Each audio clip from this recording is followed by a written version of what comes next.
So here we have the new Lord Chancellor, Robert Buckland, who has the speech in his ceremonial purse. We'll present it to the Queen. Steps back one and then turns around.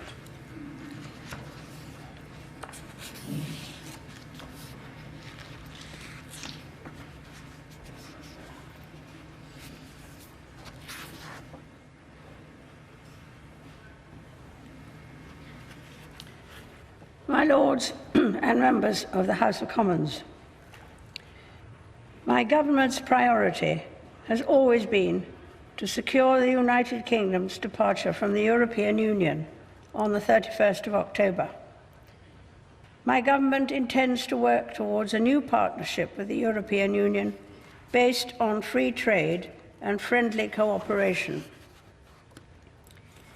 My ministers will work to implement new regimes for fisheries, agriculture and trade, seizing the opportunities that arise from leaving the European Union.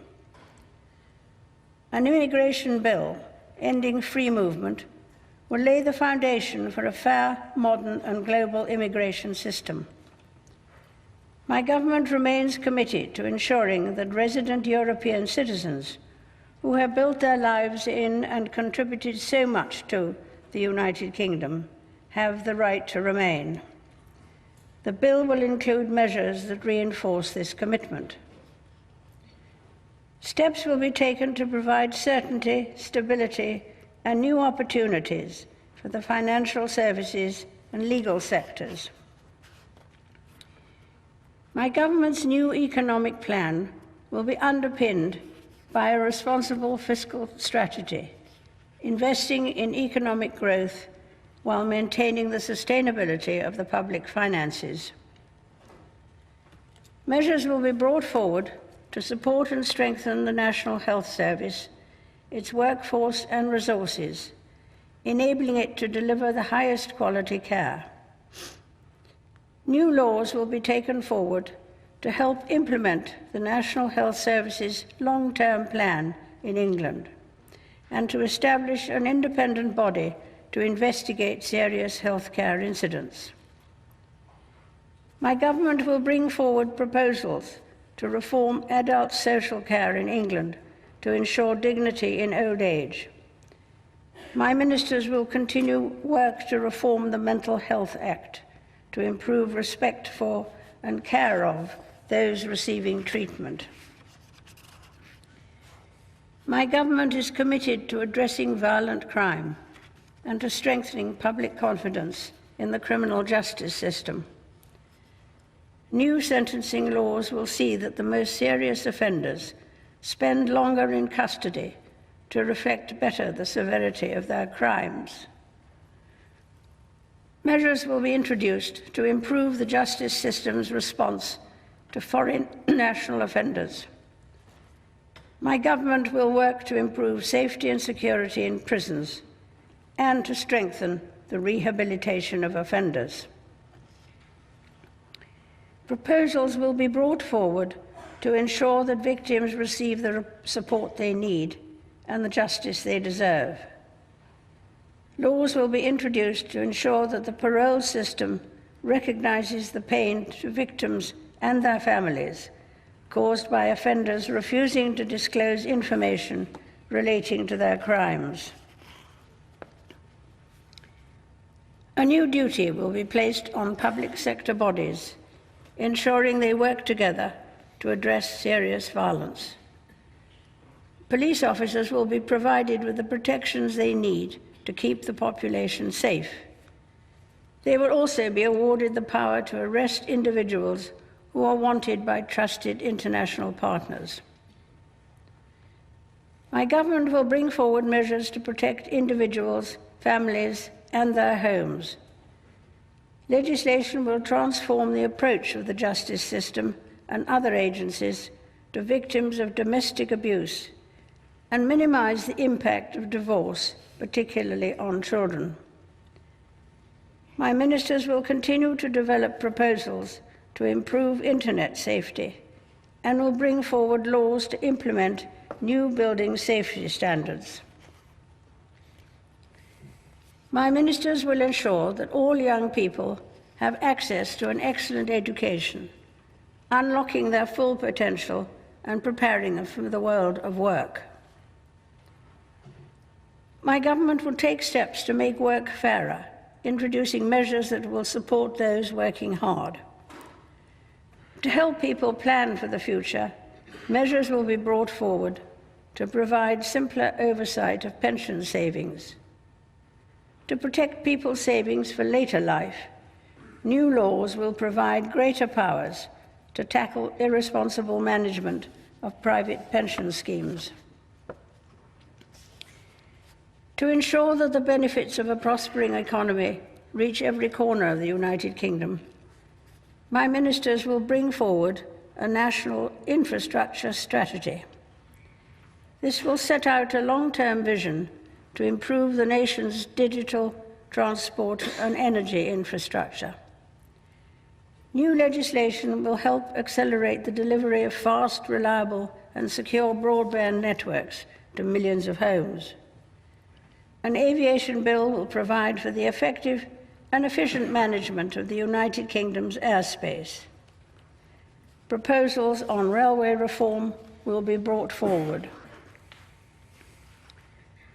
A white paper will be published to set out my government's ambitions for unleashing regional potential in England and to enable decisions that affect local people to be made at a local level. My government is committed to establishing the United Kingdom as a world leader in scientific capability and space technology. Increased investment in science will be complemented by the development of a new funding agency, a more open visa system, and an ambitious national space strategy.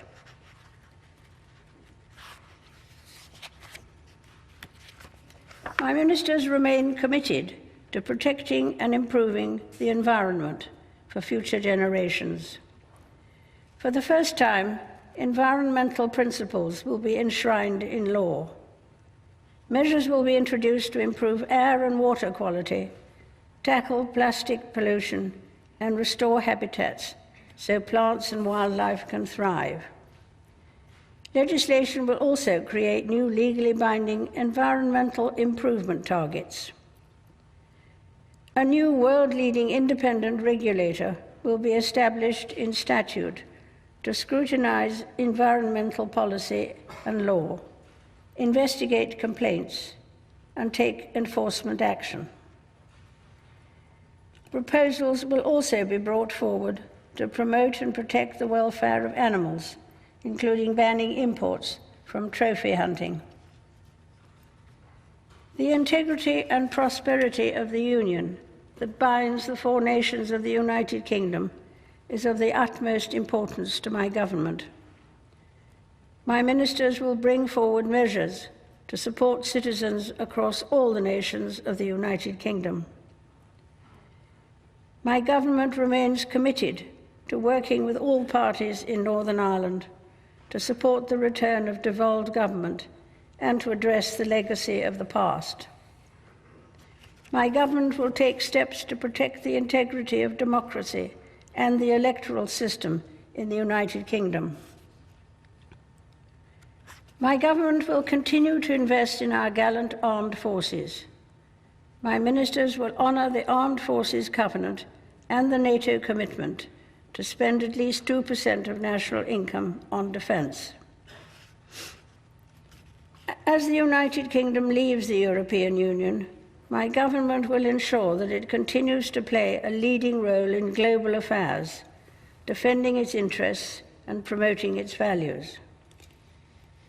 My government will be at the forefront of efforts to solve the most complex international security issues. It will champion global free trade and work alongside international partners to solve the most pressing global challenges. It will prioritize tackling climate change and ensuring that all girls have access to 12 years of quality education. Members of the House of Commons, estimates for the public services will be laid before you. My Lords and members of the House of Commons, other measures will be laid before you. I pray that the blessing of Almighty God may rest upon your councils.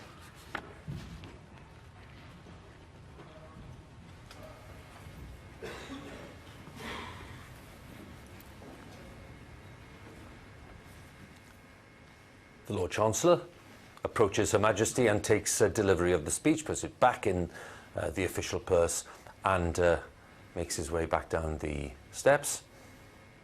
The Queen having delivered the Queen's speech to open this new session of Parliament in 2019.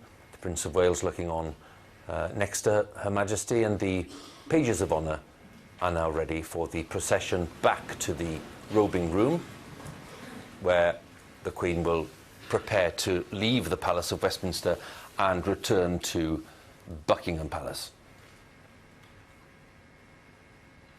Members of the judiciary, very prominent in the House of Lords today, and the bishops too. We saw glimpses of them earlier, including the former Bishop of London, Dr. Richard Charters, and others, also taking their places.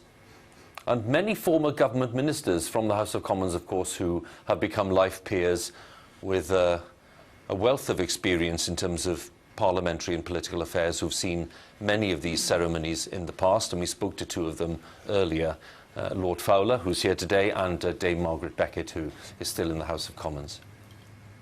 So as the crown is being carried out, my guests are still with me here. Let's stay on the pictures, but I'll bring in my colleague Laura Kuensberg, our political editor, just for a thought there on the content of the speech that the Queen has just delivered. A very long shopping list of all the things that Boris Johnson would like to do. Some of them very much bread and butter issues, whether that's more funding for schools or trying to spend more money on the NHS, or coming up with, at long last, a new way of organising care for the elderly, which is something that successive governments have struggled to grapple with. But the unsaid reality, of course, as well as that shopping list, is that the biggest question hanging over is what Her Majesty said with great certainty at the beginning of the speech: we will be leaving the European Union at the end of this month. There's no way that anyone in this square mile can be sure that that will happen. And whether it happens and how it happens is a much bigger influence than anything that we've just heard being said. That was literally the first sentence of the speech. Indeed, because it's the government's first priority.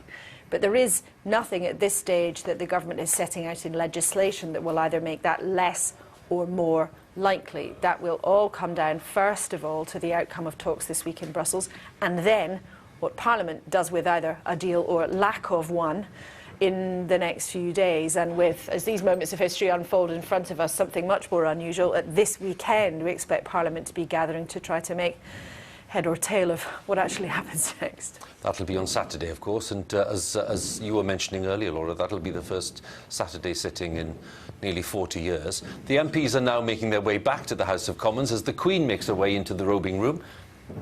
And having listened to that speech, lots of them, including many backbenchers, making their way back. Diana, but there, of course, a frontbencher. Rose Hudson-Wilkins there, the Speaker's chaplain, next to the Prime Minister. And the rush back to the Commons chamber, because, of course, the debate on the Queen's speech will start in a short while. Sir Alan Duncan, the former